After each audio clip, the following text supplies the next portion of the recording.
Hey guys, what's up? KyleHuntFitness back with part 2 of the female flexible dieting questions. I'm going to try to go through these ones quick so we can end it with part 2. Alright, that's it. Alright, Heather Simpson wants to know when is the best time to carb cycle? Alright, so carb cycling, I think we might have talked about that in the first... Did we talk about that at all in the first? No, I don't know, maybe we did. I get asked about carb cycling a lot. And I'm kind of hit or miss with the whole carb cycling deal. I think that sometimes people make it out to be more than what it is. It can be beneficial for fat loss, can be used in a mass gaining or a bulking phase as well. But there's nothing really magical about it. You have a couple different options. Well, I guess to answer the question, and then I'll go into how you set it up. But really, there's like I said, there's no particular time. I mean, you can do it when you're cutting. You can do it when you're trying to gain. I think sometimes people think it's some special cutting like philosophy. If you do a carb cycle, you're gonna lose fat at a better rate than just doing like normal eating at a steady deficit. We have a couple different options. One, I guess just eating less carbs on training days, like we mentioned in the first video, would be or eating more carbs on training days and less carbs on rest days is kind of a carb cycle. Maybe not in the traditional sense, but that is kind of a carb cycle. And then if you add in refeed days, so one day with extra carbs, you're kind of setting up a carb flux throughout the week. But the traditional sense is just having maybe a really low carb day, a moderate carb day, and a high carb day, and rotating that throughout the week. Depending on maybe if you're training like a lower body, like a hard lower body session would be your high carb day. Maybe a rest day would be a low or no carb day, and then moderate the rest of the day. So it's kind of like the first option, but that's kind of how it's traditionally set up. All right. Chelsea Drake wants your opinion on supplements and multivitamin, fish oil, calcium. All right, I'll just say the supplements that I recommend for health. First off, a multivitamin. Is it 100% necessary? Probably not. However, I like to cover all my micronutrient bases. A fish oil, there's tons, loads of benefits of fish oil. That's another one. And vitamin D. I don't think we get enough vitamin D, especially if you live in the north.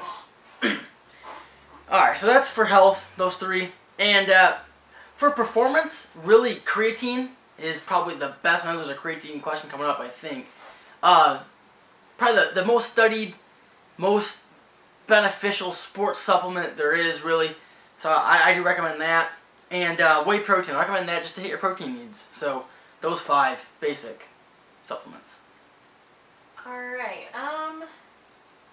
can you really slowly add calories to your diet without gaining weight and your metabolism will speed up? From Jessica Miller. Alright, so I guess kind of like talking about reverse dieting. And here's the thing, with reverse dieting, the goal's not really to maintain your weight or lose weight, or the goal is actually to gain weight. And I guess my point in that is, in order to raise your metabolism and boost your metabolic capacity, generally you're going to have to gain weight. It's going to have to happen. I mean, just maintaining your weight, even though you are increasing calories, it's only going to last for so long. It's only going to last for a couple weeks, maybe a month. And then you're not really going to, there's not going to be a huge metabolic gain in that short period of time. We're talking 3 months, 4 months, 6 months, and you're going to have to gain weight in order to reap the metabolic benefits of a reverse diet. Alright. Reina Contreras wants to know what your recommendation on minimum fat intake is. It's obviously for women. Yeah, for a minimum fat intake, it's hard to say. However, a general, just I guess like a rough estimate would be 0.35 grams per pound of body weight would be a minimum, just bare minimum, I guess. You could probably go lower. I mean, I think I've written an article before where in extreme fat loss diets you could get away with maybe 0.25 per pound of body weight, but that's in extreme cases. A question like that's kind of hard because, I mean, it all depends on the person and where they're at, but I would say for just the general person, general female, 0.35. I mean, that's still low, but that'd probably be the bare minimum. Alright, Elizabeth Smith wants to know what she can do to lose weight, and she has Hashimoto's. Alright, well, it's a immune disorder that affects the thyroid. Thyroid issues are common, especially with females, middle-aged females, normally. The biggest issue is if your thyroid's not functioning correctly, you'll probably end up needing medication. Now, the downside to that is, generally, if you go on medication, you end up needing medication for an extended period of time. It's not like a short stint. However, the weight gain associated with it and the weight issues associated with it tend to get reversed once you get on medication. But sometimes doctors won't prescribe medication unless your thyroid's not working. So if there's some hope that it's going to get better, some doctors will take a wait and see approach. But yeah, so really it depends. I mean, if it's serious, then you'll probably just need medication, and that might not seem like the best option, but in some cases it probably will be. Alright, Christine Ramel wants to know if it's true that anything you eat right after a workout won't get stored as fat. Yeah, that's not true. That's not true at all. I don't know where that... I have heard that before, but yeah, I mean, if you just eat a shitload of calories after your workout, way over your calorie allotment for the day, you will gain fat. I mean, yeah. Okay. Alright, Shauna Hendricks Thompson wants you to clarify from the last video, should she count supplement protein like glutamine in her total daily protein intake? She said she knows that she can track it, but should she consider it part of her daily intake? Alright, so like we talked about in the other video, it is technically, like free-form amino acids, it's technically protein, however, it's not really, because it kind of skips the whole digestion process. So I'm just going to say no, you don't need to, if you have 5 grams of amino acids, branching amino acids or something, just make things easy. I try to simplify things, not make them more complicated. And I feel like tracking free-form amino acids just makes things more complicated. I mean, technically, yeah, you could say they're protein, but at the same time, they're not. So just make things easy. Don't track them. All right. From here on out, I'm not... Nobody is tracking fucking free-form amino acids. Alright, Kelsey Bahada, you know her. How do you say her last name? I just call her KyleHuntFitness. Okay, well, Kelsey... She has a last name Fitness like me. KyleHuntFitness. Alright, okay. Well, she wants to know what your opinion on sugar intake is, and should there be a limit? I get this question a lot, too. Especially, with flexible dieting, I think sometimes people always question how much sugar, or how many carbohydrates can really come from sugar. And my answer to that is, as long as you're staying within your carbohydrate allotments, whatever they may be, whether they're 50 grams, 100 grams, 400 grams, 500 grams, whatever they might be, and hitting your fiber goals, whatever they might be, 25, 35 grams, or whatever, sugar intake can be whatever it is. I mean, sometimes people don't feel the best when they eat a lot of sugar, so it's something you can play with. But as long as, like I said, as long as you're staying under your carbohydrate goals and hitting your fiber requirements, which I normally say anywhere between 10 to 20% of total carbohydrate intake, sweet spot around 15% for fiber. As long as you're doing that, sugar can be whatever. Let's hurry it up because I think the camera's gonna die. Gonna die or turn off? It's gonna die because it's red. All right. Well, you have like 8 more. You have a lot more questions. All right. We'll just do it quick, and whenever it dies, All right, so if the camera dies, I'm just gonna upload it. So.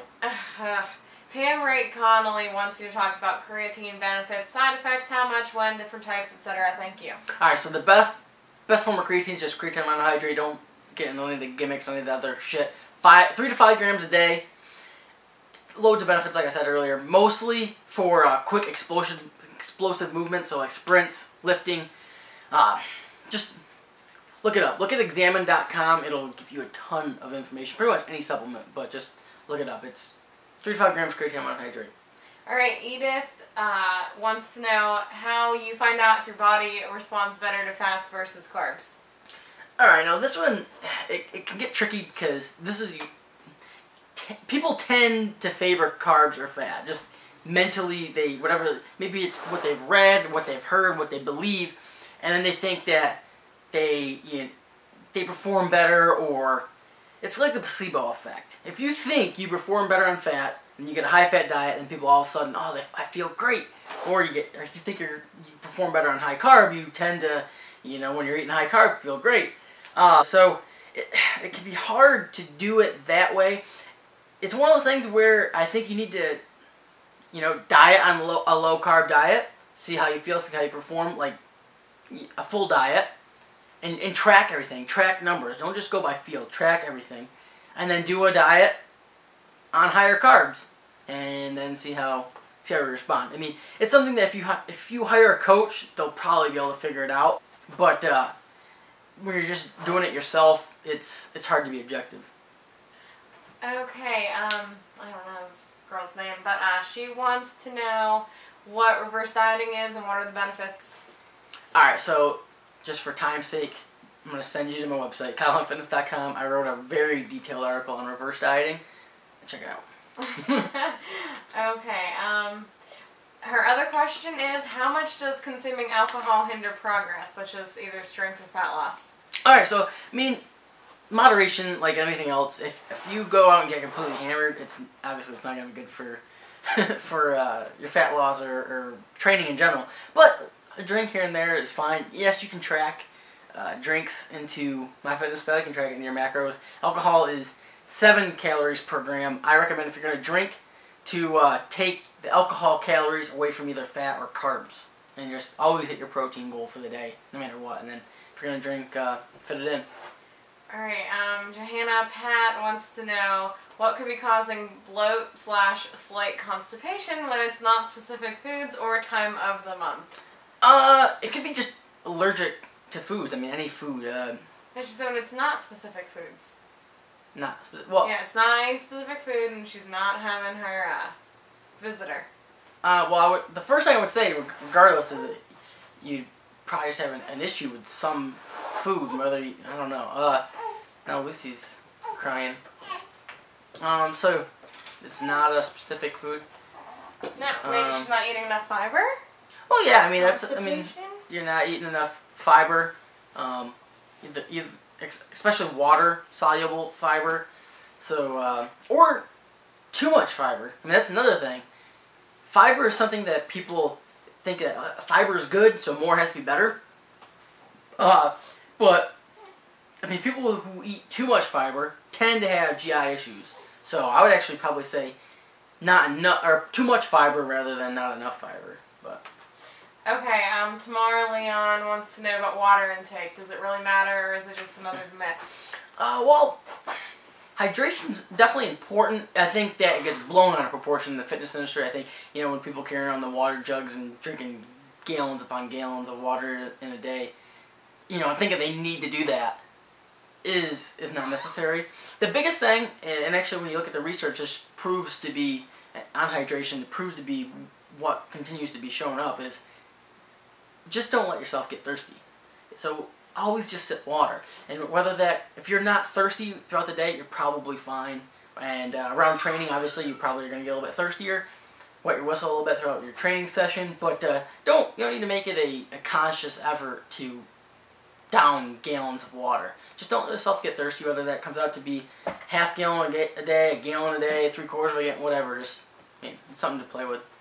Alright, Allie Jo wants to know if one has a lot of fat to lose and has metabolic damage, should they go into a bulk first and then a cut, or a cut first? Well, I think if you truly have metabolic issues, you need to kind of reverse diet to the point where you build up your calories. You need to build up your metabolic capacity, because if you truly have I don't want to necessarily say metabolic damage, but a metabolic issue, then cutting is just gonna make it worse, because you have nowhere to cut from. If you have a small metabolic capacity, then chances are you're not eating many calories and you're not losing weight. That's a true definition of it.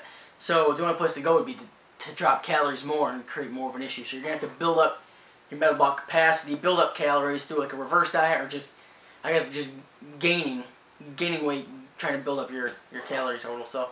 Alright, Blake Bernstein wants to know best exercises for optimal results, compound movements or isolation or both, and what is the best rep scheme when trying to maintain as much strength as you can while on a cut? Well, like I say, I say this about building muscle and strength.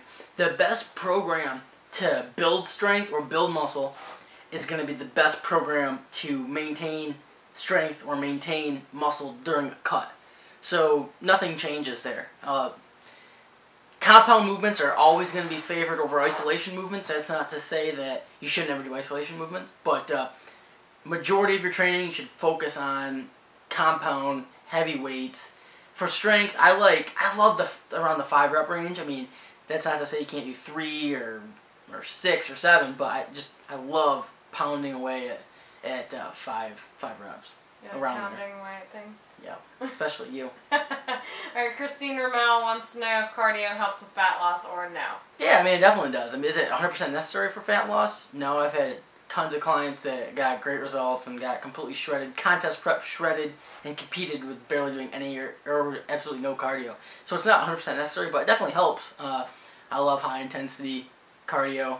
It doesn't have to be long. It can be 15, 20 minutes once or twice a week, and it definitely helps with fat loss. And not only fat loss while you're doing it, but the metabolic effects after you're doing it for 24 hours a day is what it's really about.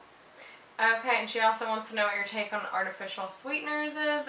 She knows they're probably safe, but in terms of weight loss, bloating, and recent discussions on their effects on gut bacteria.